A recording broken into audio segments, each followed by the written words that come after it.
እንግዲህ እዚህ ያላችሁት የምታዩቸው እና ከካሜራ ጀርባ ያላችሁ በጣም እናመሰግናለን። እኛን ለምትከተሉን እኔን ቶሚን ለምትከተሉና ይሄ ነገር አሳስቧችሁ ለጠየቃችሁ ለደወላችሁ እና በጣም ይቅርታ። በመጀመሪያ ለእናንተ ይሄ ማድረግ አልነበረብንም። እኛ ካለን ነገር አንፃር እኔና ቶሚ ያለብንን ችግር ባለመግባባት የተፈጠረ ስለነበር እንጂ ምንም የተለየ ጣቻ መጥፎ ነገር በሁለታችን መካከል የለም። ሁለታችን በኩል ያለመነጋገር ያለመግባባት ችግር ነበረ።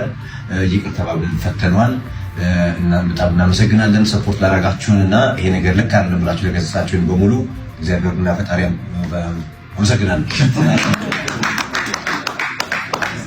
ችግሮች በሙሉ በእኔ በኩል በሰራኋቸው ቪዲዮዎች በሙሉ ወደ ፖለቲካ ወደ ብሔር ምናምን ቀየራችሁ ሰዎች ነበራችሁ። ያ ነው አይደለም።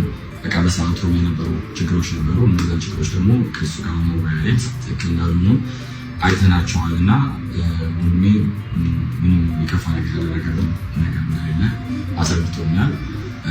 ያው እኔም በሰዓቱ የተሰማኝ ነገር ስለነበረ ነው። ቴንኪ ሶ ማች